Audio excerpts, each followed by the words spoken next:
இடி உள்ள போனோடனே இந்த சாராய ஆலைகளுக்குள்ளார என்ன பண்றாங்க அப்படின்னா, இபி ரீடிங் எடுத்துடுறாங்க. இந்த மிஷின் எவ்வளோ பவர் கன்சப்ஷன் பண்ணும்?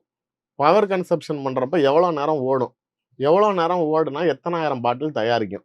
அப்படிங்கிற அந்த கணக்க எடுத்தோனே, இவங்க சொல்ற ரெக்கார்டுக்கும், இங்க கரண்ட் புரொடக்ஷனுக்கும் சம்மந்தமே இல்ல. அப்பதான் நாளைக்கு இந்த இந்த அளவுக்கு மிஷின் ஓடியிருந்தா எவ்வளோ பாட்டில் தயாரிச்சிருக்கும்? அப்படிங்கிற ஒரு கணக்கு தான் 49,000 கோடி.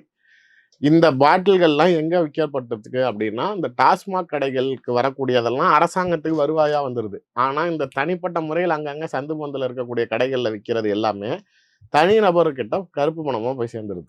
அந்த பணம் எங்க போச்சு? அப்படிங்கிறப்ப தான் இப்ப இவங்க அந்த ஆகாஷு, ரத்தீஷு, இவங்க அந்த விக்ரம் ஜூஜு இந்த 3 கேரக்டர்களுக்கிட்டும் இந்த பணங்கள் ஸ்ப்ளிட் ஆயிருக்குது அப்படிங்கிறதுனால தான் இவங்க கிட்ட போய் இடி நிக்கிறாங்க. ஸோ இது ஒரு பிரைமரி ஹியூஜ் குவான்டிட்டி. இதுலயே அவங்க 50,000 கோடி சஸ்பெக்ட் பண்றாங்க. இதற்கு அப்பாற்பட்டு இடி இன்னும் என்னன்னா, டாஸ்மாக்ல ஊழியர்களுக்கு பதவி நியமனம் பண்றதுக்கு ஒரு தொகை, அவங்களுக்கு டிரான்ஸ்ஃபருக்கு ஒரு தொகை, அதிகாரிகள் டாஸ்மாகில் வேலை செய்யக்கூடிய அந்தந்த மாவட்டத்தில் இருக்கிறவங்களுக்கு தொகை, அட்டைப்பட்டி சாராய எடுத்ததுக்கு அப்புறம் அந்த அட்டைப்பட்டி பாக்ஸ் இருக்கும்ல, அதை வந்து தமிழ்நாடு முழுக்க ஒரு கான்ட்ராக்டர் கொடுத்துருக்காங்க, ஆந்திராக்காரர். அவர்கிட்ட இருந்து பெரிய ஹியூஜ் அமௌண்ட் வாங்குறாங்க மந்த்லி, அந்த வெறும் அந்த வேஸ்ட்டை ரிமூவ் பண்றதுக்கு.